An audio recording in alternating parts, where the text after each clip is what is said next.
Doma Sports Talk, worldwide, with some news from the world of boxing. So y'all know what time it is. You ain't in a rush to get concussed, baby. Now, let's talk about some all-time great status. Well, you got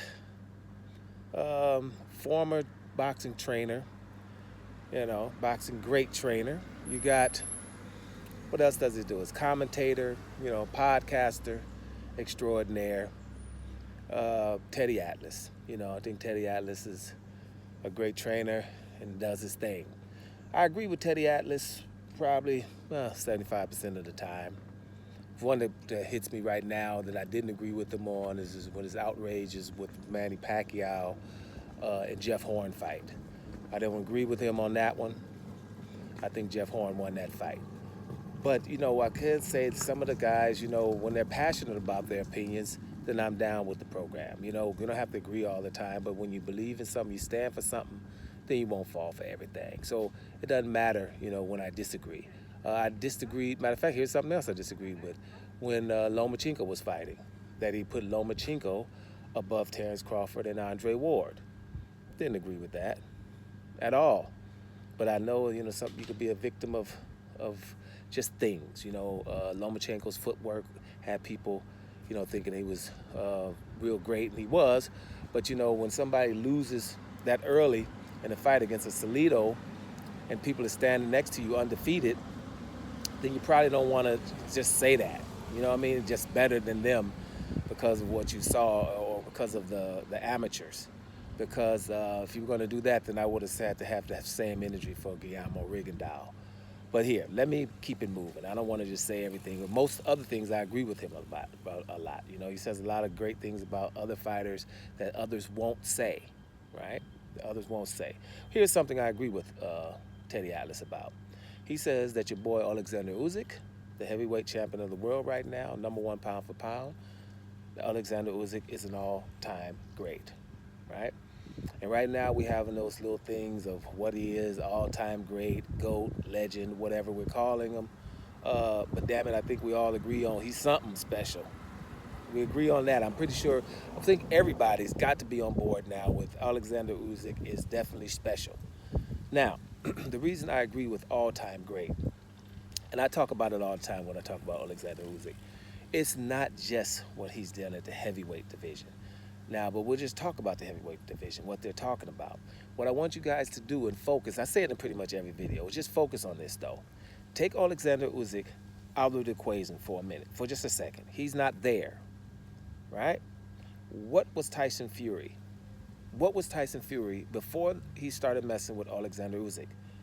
Tyson Fury got a statue some damn where for beating Deontay Wilder. First they said Deontay Wilder ain't nothing. But Tyson Fury beats him, and then it's a huge deal, enough to get a statue for it. Because Deontay Wilder is something, but Deontay Wilder bashing is in vogue, right? Well, forget all the knockouts. So Tyson Fury was able to do that, right? And he was considered the best of this era. He was considered better than with Muhammad Ali and stuff like that. They're saying he has a great defense and all this stuff, even though he gets knocked down a lot. But regardless of what people that look at it objectively think, the narrative was he was the best heavyweight right now. And he was the baddest one out there. And nobody could really beat him. Those kind of things were being said. His accolades, his compliments were through the roof. So imagine, he never fights Oleksandr Usyk. So what do you have now?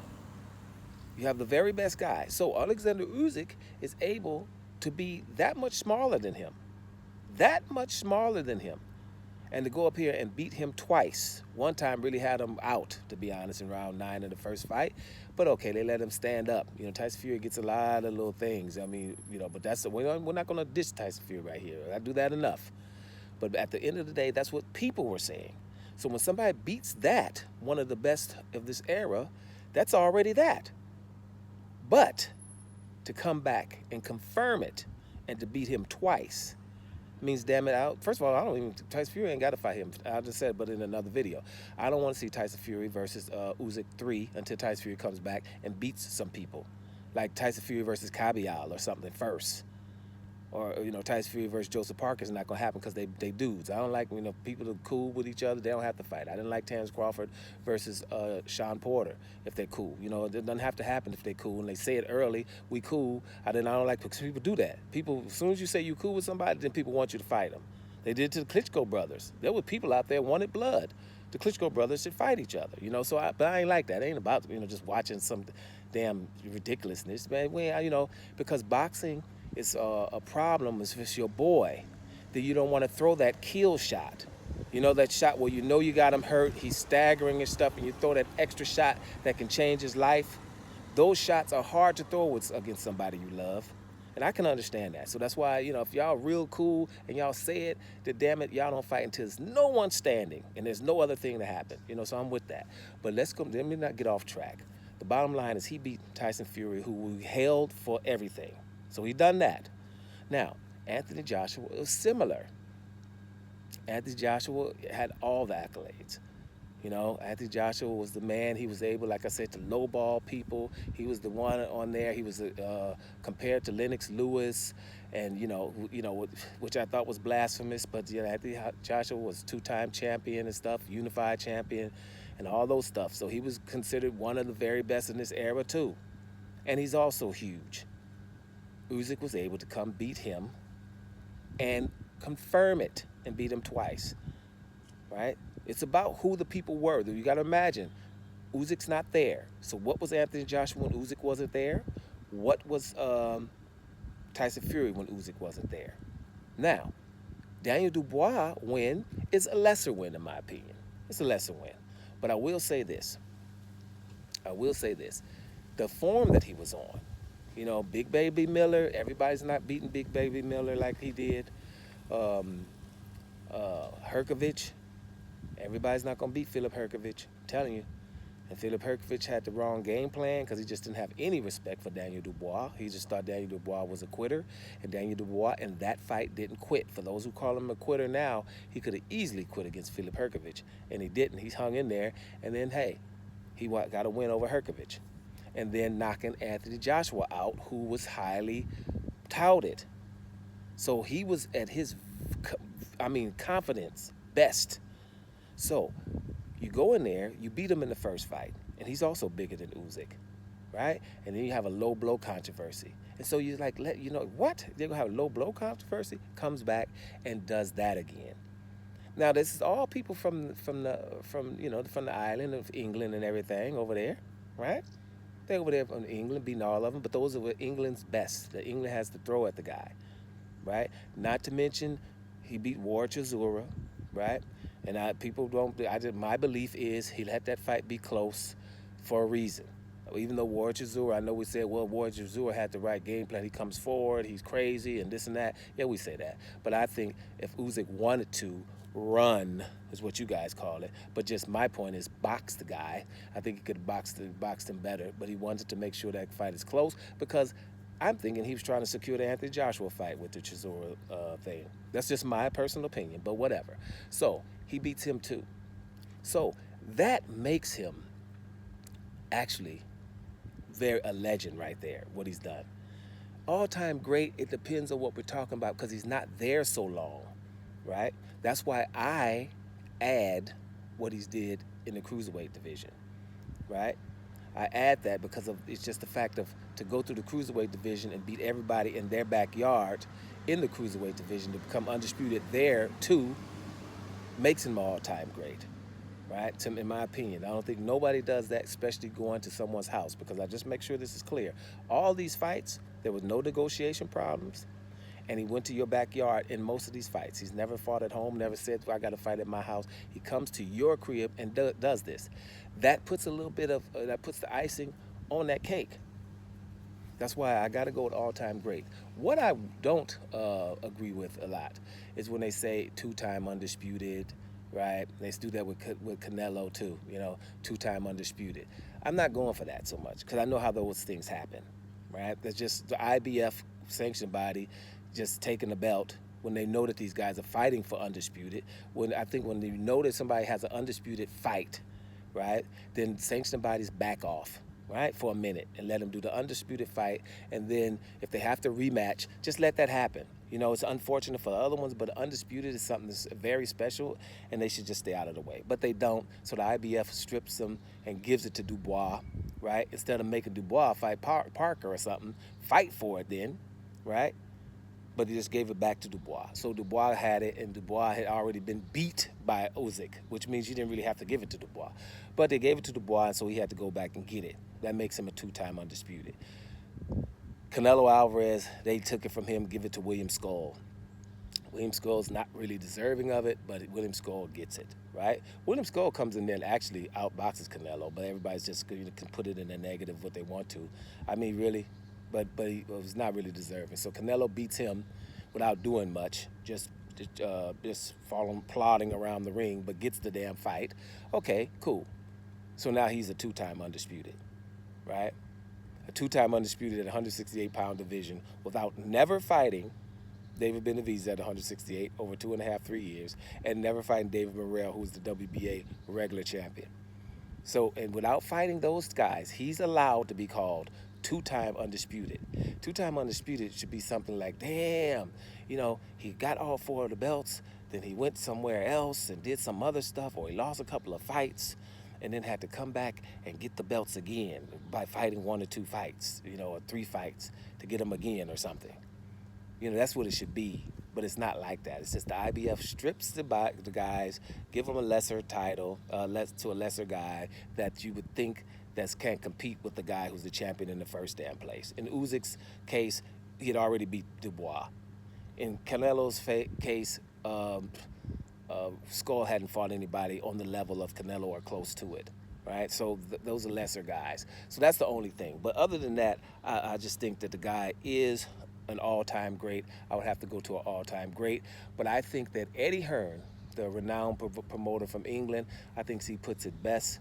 I think we can agree with this one. I think he calls him a generational great. Eddie Hearn just says straight up, I think he should retire. He's done everything. He should retire now. What else does he have to prove? I can agree with that, and I can say like this. So we can all agree. A generational great is where he's definitely. For this generation, he's the greatest right now. You know, he's the greatest. There's nobody else that he should have to fight. I know us Deontay Wilder fans think that, you know, Deontay Wilder could do something, right? Because, you know, we're living in the past on this one. This Deontay Wilder, probably not. Deontay Wilder would have to come back and win a fight or 2 of significance before I start talking that stuff. Because at the end of the day, when it comes to Deontay Wilder, it just reminds me of sport at some time. When Deontay Wilder has a great right hand, he has a great jab too, but people ignore that. But he has a great right hand. And that right hand, when you throw that right hand without any concern, throughout your career. But everything on that right hand has gone bad. The shoulder, the bicep has been torn, and you've broken the hand on several occasions. So what you're going to do with that right hand is you're going to be tentative from throwing in the right hand. Obviously, any of us that played any other sports would take basketball for a second. You're in your 20s or something. You're trying to grab every rebound, take every charge, right? You get up in them 30s, you start asking yourself, am I going to take this charge early in this game? It's the first quarter. I say them take charge taking to crunch time. Get up in them 40s. Hey, how important is this rebound? Because you start thinking different. Jumping is cool, but you start thinking, well, damn, I gotta land.